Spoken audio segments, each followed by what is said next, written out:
भोजपुर के हसीना hot cake यानी कि अंजना सिंह, जिनकर बा आज हैप्पी वाला बर्थडे। तो सबसे पहले सूर्या भोजपुरी के तरफ से अंजना सिंह के हैप्पी बर्थडे। अंजना सिंह अपन करियर के शुरुआत एगो भोजपुरी सीरियल से कैली। सीरियल भाग न बाचे कोई से अपन करियर के शुरुआत करे वाली सीधी सादी बाला के देख के केहू ना सोचले होई कि ई हसीना भोजपुर के हॉट केक बनके सबके मदहोश करिए। सिंपल लुक से सबके होश उड़ाए वाली ई हसीना एक दिन सबके दिल पर बिजलियां गिराई, शायद केहू ना सोचले हुई।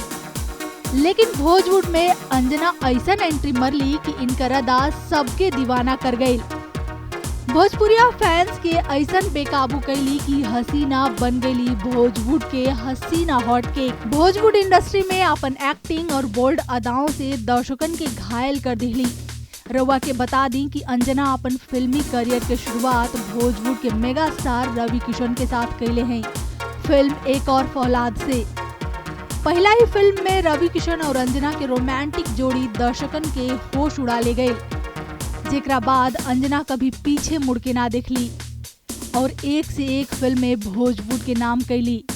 रवा के बता दें कि अंजना अपन करियर के शुरुआती साल में ही 17 फिल्में साइन कैली, जेकरा में 11 फिल्में ऐसा रहल जे साबित कर दिले कि अंजना भोजपुरी फिल्म इंडस्ट्री में खूब धमाल मचाई है।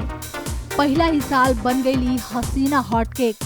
अंजना अपन करियर के शुरुआती 2 साल में ही भोजपुर के 25 फिल्में दिली और बीते 8 सालों में 70 से भी ज्यादा फिल्में दे चुकल बाड़ी और भोजपुर में छा गई बाड़ी।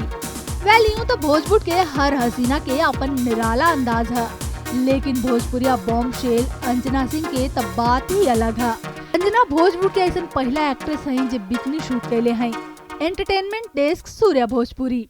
भोजपुर के हर अपडेट जाने खातिर करी सूर्या भोजपुरी के YouTube चैनल सब्सक्राइब और बेल आइकन जरूर दबाएं और जानी हर अपडेट अपन फेवरेट सितारन के।